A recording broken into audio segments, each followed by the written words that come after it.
सेव्यमान पावनाङ्घ्रि पङ्कजं ज्ञानयज्ञसूत्रमिन्दुशेखरं कृपाकरं नारदादियोगिवृन्दवन्दितं दिगम्बरं काशिकापुराधिनाथ कालभैरवं भजे।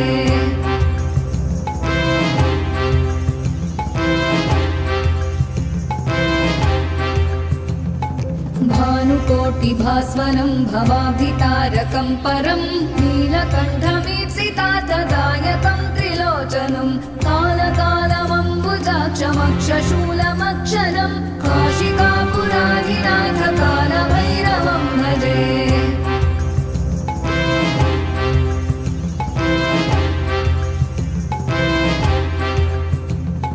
शूलटङ्कपाशदण्डपाणिमादिकारणं श्यामकायमादिदेवमक्षरं निरामयं भीमविक्रमं प्रभुं विचित्रताण्डवप्रियं काशिकापुराधिनाथ कालभैरवं भजे।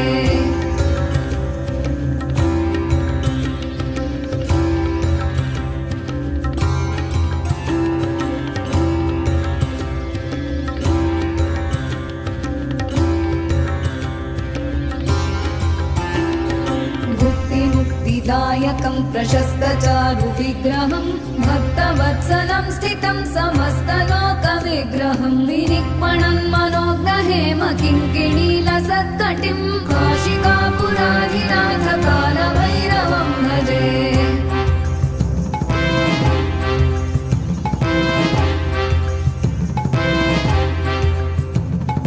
धर्मसेतुपालकं त्वधर्ममार्गनाशकं कर्मपाशमोचकं सुशर्मदायकं विभुं स्वर्णवर्णशेषपाशशोभिताङ्गमण्डलं काशिकापुराधिनाथ कालभैरवं भजे।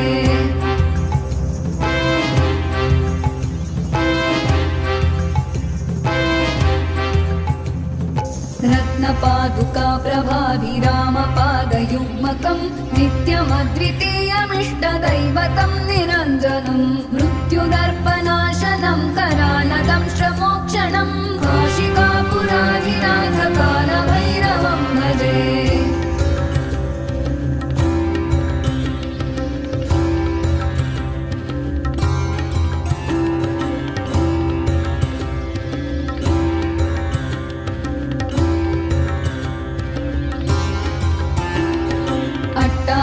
भिन्नपद्मजाण्डकोशसन्ततिं दृष्टिपातनष्टपापजालमुग्रशासनम् अष्टसिद्धिदायकं कपालमालिकाधरं काशिकापुराधिनाथ कालभैरवं भजे।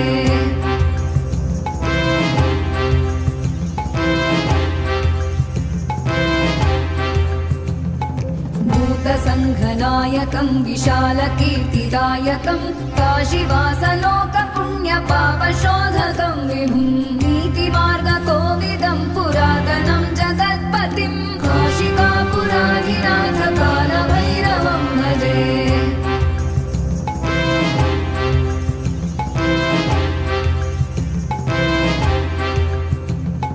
कालभैरवाष्टकं पठन्ति ये मनोहरं ज्ञानमुक्तिसाधनं विचित्रपुण्यवर्धनं शोकमोहदैन्यलोभकोपताप